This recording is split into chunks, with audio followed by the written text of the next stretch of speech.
नमस्कार मंडळी महाराष्ट्रामध्ये मराठी ही आपली मातृभाषा आहे आणि ही मातृभाषा ही प्रत्येकाला आलीच पाहिजे.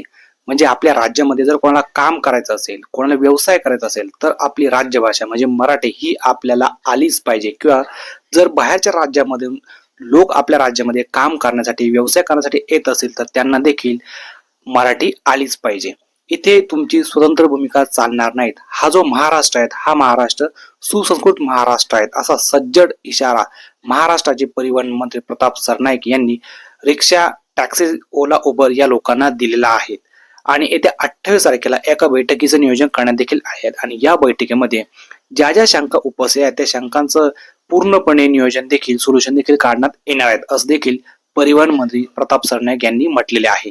म्हणजे येत्या 1 मे 2026 पासून राज्यामध्ये सर्व टॅक्सी, रिक्षा, ओला, उबर या चालकांनी प्रवाशांची मराठीत संवाद साधावा लागेल असा निर्णय राज्य सरकार घेत आहेत. मात्र या निर्णयाला गुणरत्न सदावर्ते व संजय निरुपम यांनी विरोध केला आहे. म्हणजे सरकारमध्येच काही लोकांनी या गोष्टीचा विरोध केल्यामुळे थोडं वेगळे चित्र दिसत आहेत. मात्र प्रताप सरनाईक हे असे म्हणाले की येत्या 28 तारखेला मंत्रालयामध्ये एका बैठकीचे नियोजन केले आहे. यामध्ये ज्या ज्या लोकांच्या मनात शंका आहेत त्या सर्व शंकांचं निराकरण केलं जाईल व त्यामधून मार्ग देखील काढण्यात येईल असं देखील प्रताप सरनाईक हे माध्यमांशी बोलताना म्हणाले. पुढे बोलताना प्रताप सरनाईक असे म्हणाले की महाराष्ट्रामध्ये मराठीचा आदर व्हायलाच पाहिजे. इथे आडमुठेपणा चालणार नाहीत किंवा मला मराठी येत नाहीत, मला हिंदीच भाषा येते, या गोष्टी इथे खपवून घेतल्या जाणार नाहीत.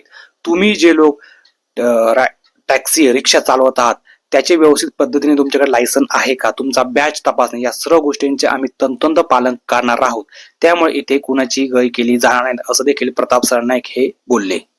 पुढे प्रताप सरनाईक असे म्हणाले की काही लोक हे सर्वसामान्य रिक्षा चालक आहेत त्यांचे माथी भडकवण्याचे काम करतायत. म्हणजे तुमचे जे परमिट तुम्हाला दिले आहे ते रद्द होईल, तुमचा परवाना, लायसन देखील रद्द होईल, अशा गोष्टी त्यांच्या डोक्यामध्ये घालण्याचे काम करतायत. मात्र हा काही नवा नियम नाहीत, हा जुनाच नियम आहेत. म्हणजे हा 1989 कायदा आहे. तो आम्ही 2019 मध्ये केल्याची अंमलबजावणी केली होती आणि आता देखील करतोय. म्हणजे मराठीची अंमलबजावणी याच्यामध्ये करतोय असं देखील ते म्हणाले. मात्र महाराष्ट्र राज्यामध्ये मराठी भाषेला एवढा विरोध का असा प्रश्न देखील तुमच्या माझ्यांच्या मनात येत असतो. मात्र आपण मराठीवरती ठाम राहायचं. ते हिंदीवर जरी ठाम राहिले तरी आपण मात्र आपल्या मातृभाषेवरती ठाम राहायचं. तुम्हाला काय वाटतं नक्की आपलं मत व्यक्त करा. धन्यवाद.